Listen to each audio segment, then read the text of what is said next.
मेरे वालिद को भी मारता है, बहुत मारता है। उसके 2 दांत भी तोड़ दिए हैं। 25 से 30 हज़ार से लेकर 60 हज़ार तक मैं थाने में दे चुका हूँ। ज़बरदस्ती स्टाम लगवाया गया है। मेरी भाभी जो है वो कपड़े फाड़ के थाने चली जाती है, मेरे साथ ऐसे किया, ऐसा किया, ऐसे किया। उन्होंने शराब की भट्टी लगाई हुई है, मनशियात फरोश है। वो खुद SHO मुझे गालियाँ देने लग गया क्योंकि मेरी सिस्टर मेरे साथ थी। सगे भाई ने इनको घर से निकाल दिया है। जी अस्सलाम वालेकुम नाज़रीन, एमरा डिजिटल के साथ मैं हूँ अरीज इदरीस। आज मैं बहुत ही अफसोसनाक कहानी लेके आई हूँ। ये कहानी है जहांगीर की। इनके सगे भाई ने इनको घर से निकाल दिया है, यहाँ तक कि अपने वालिद को उन्होंने घर से मार मार के निकाल दिया, उनके दांत भी तोड़ दिए। ऐसी क्या वजह थी कि इनके भाई ने ये सब किया? तो आइए जहांगीर साहब से ही जानते हैं ये सारी क्या वजह थी। जी जहांगीर साहब बताएं क्या वजह। अस्सलाम वालेकुम। सबसे पहले तो ये बात है कि मेरे वालिद को जो है ना, हमारी ज़मीन है उसके मामलात की वजह से मेरे वालिद को भी मारता है, बहुत मारता है। उसके 2 दांत भी तोड़ दिए हैं। तो उसके बावजूद हम थाने में भी गए, मेरे वालिद भी गए, थाने में भी हमारी कोई सुनवाई नहीं होती। और जब थाने से वापस आए हैं तो उसके बाद मेरे वालिद से मेरे भाई ने मार कोट के यानी कि स्टाम लिखवाया है। लिखवाने के बावजूद जैली स्टाम है, लिखवाने के बावजूद फिर भी यानी कि मैं ज़मीन अपने ना करवा लीती है। वो 2 नंबर स्टाम है जिस टाइम कोई फिर अपने जाने हैं वो विखांदा स्टाम भी है। मेरे वालिद ने मेरे नाल भी यानी कि ज़मीन लवाती। मेरे वालिद का उत्ते फिंगरप्रिंट भी नहीं आया, ज़बरदस्ती स्टाम लगवाया गया है। तो यानी कि ना कबूल है सानू।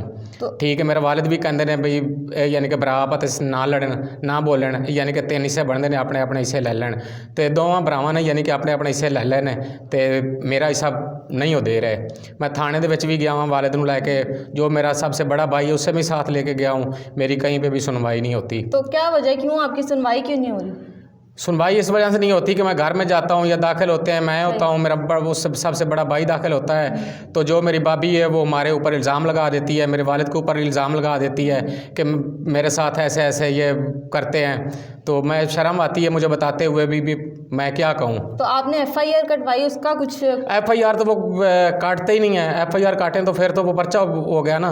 वो दरखास्तें हम देते हैं, तकरीबन 20 से 25 दरखास्तें दी हैं, हमारी कोई सुनवाई नहीं हुई। FIR तो बिल्कुल वो काटते ही नहीं है।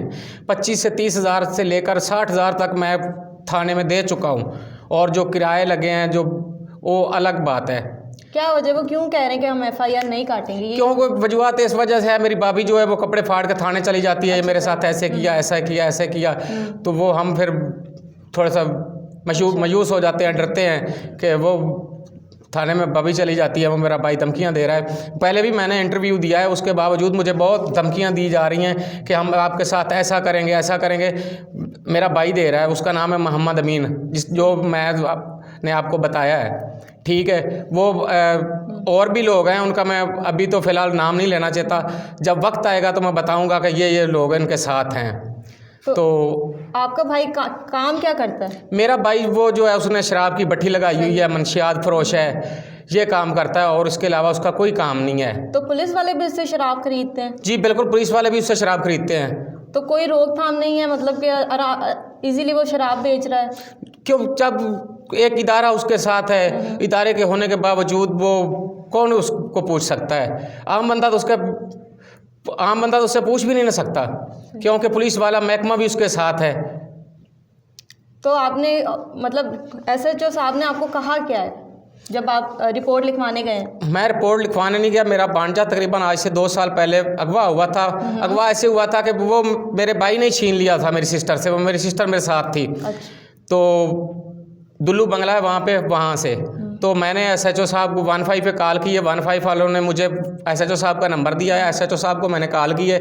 SHO साहब ने कहा कि बेटा आप थाने में आएँ। मैं थाने में जा रहा था तो वहाँ पे नवी आबादी आती है तलुम्बा शहर के बाहर, वहाँ पे पहुँचा हूँ तो वो मुझे गाड़ी नज़र आई कि आ रहे हैं। वो जो रात को अगस्त पे जाते हैं, नाके पे जाते हैं, रात का तकरीबन 11 का टाइम हो गया था। तो मैंने गाड़ी को हाथ दिया, हाथ दे के मैं मोटरसाइकिल खड़ी कर दी है, यानी कि एक साइड पे रोड के। वो गाड़ी के आगे ही आ गई थी, यानी कि थोड़ा सा फासला था। तो वो मुझे गंदी गंदी गालियाँ देने लग गए कि आपके बाप का विरासत है कि आप गाड़ी के आगे मोटरसाइकिल खड़ी कर दिए। ये वो खुद SHO मुझे गालियाँ देने लग गया क्योंकि मेरी सिस्टर मेरे साथ थी। मैंने कहा मेरी सिस्टर के साथ जुल्म हुआ है, मेरे साथ जुल्म हुआ है, ये देखें। मेरी सिस्टर के उस वक्त ताज़े ताज़े दांत टूटे हुए थे। तो मैंने बताया था, वो किसी ने हमारी नहीं सुनी, कहते कल आ जाएं। तो आपके वालिद साहब के साथ क्या तशद्दुद, उन पे क्या तशद्दुद? मेरे वालिद साहब के साथ तो मेरे वालिद को वो बहुत मारता है। वो घर में जाता है तो उसके ऊपर ही मेरी भाभी इल्ज़ाम लगाती है कि मेरे साथ बातफेली करता है, ऐसे करता है, ऐसे करता है। मेरा भाई खुद भी लगाता है। तो उसके बाद मेरे वालिद को जो दांत हैं वो भी तोड़ दिए हैं। तो परे पंचायत भी हुई है, 3-4 साल से परे पंचायत के भी हम लोग बुलाते हैं, वो भी बुलाते हैं, हम जाते हैं, हमारी सुनवाई नहीं होती। आपने बताया था कि वालिद साहब का सर भी उन्होंने बिल्कुल बिल्कुल, आप सही बात कह रही हैं। मेरे वालिद को उसने जो है ना थप्पड़ भी मारे हैं, वो जो वाल हैं वो भी खींचे हैं, और जो चारपाई है उसके ऊपर भी उसने सर मार मार के ना उसके दांत तोड़े हैं। तो आप मैं इकबाल नगर में था तो मुझे फ़ोन आया है, जो इस वक्त मेरा बहनोई और मेरी सिस्टर मेरे ख़िलाफ़ है ना, उन्होंने मुझे फ़ोन किया था कि अपने वालिद को ऐसे ऐसे हो गया। रात 12 बजे मैं इकबाल नगर से चला हूँ और सबसे छोटी सिस्टर मेरे साथ है। मैं गया हूँ, मेरा वालिद जो है ना मेरे घर के बाहर फेंका हुआ था। मेरे वालिद के नाक से खून आ रहा था, मुंह से खून आ रहा था। तो मैं गया हूँ तो मैंने सीधा भाई के घर गया हूँ, भाई के हाथ में डंडा है। तो मैंने कहा कि मेरी सिस्टर कहती है ये मारेगा हमें भी, हम रहने दें। मैंने कहा वालिद को लेने आया, मारेगा तो क्या होगा, भाई है मारेगा। तो ऐसा तो नहीं पता था कि हमारा इतना बड़ा दुश्मन बन जाएगा, एक जायदाद की खातिर, घर की खातिर, ज़मीन की खातिर, पहली की खातिर। तो हमने देखा तो मेरी सिस्टर कहती है कि नीचे जो ना घर के बाहर आवाज़ें आ रही हैं। जब हम लोगों ने बाहर देखा, मेरी सिस्टर और मैंने, तो मेरा वालिद बाहर छोटी सी दरख्त था उसके नीचे पड़ा हुआ था।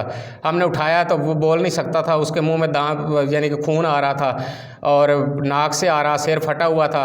जी। तो जिस घर में अभी आपका भाई रह रहा है वो किसके नाम पे? वो मेरे वालिद के नाम पे है। हम जो है ना वो मेरे वालिद के नाम है, वो हमारा सबका यानी कि मुश्तरका घर है। तो कितनी जायदाद है जो उसने आप लोग की हड़प ली? वो 6 कनाला 6 मरले है। 6 कनाल 6 मरले जी। तो अब आप हुकूमत से क्या चाहते हैं? मैं हुकूमत से वज़ीर-ए-आज़म इमरान खान से अपील करता हूँ और चीफ मिनिस्टर से अपील करता हूँ और वज़ीर-ए-आज़म उस्मान गुलजार से अपील करता हूँ कि खुदा के लिए आप जिसको मानते हैं, अल्लाह और अल्लाह के रसूल के लिए, हमें हमारा हक़ लेके दिया जाए। जी नाज़रीन, आपने सुनी जहांगीर साहब की कहानी। नहायत ही अफसोसनाक कहानी है ये कि एक औलाद का खून किस तरह सफ़ेद हो सकता है। माँ बाप अपने बच्चों को पालते हैं, बड़ा करते हैं और वही बच्चे बड़े होकर उनके साथ ये सब करते हैं। इसी के साथ मुझे अरीज इदरीस को दीजिए इजाज़त। अल्लाह हाफ़िज़।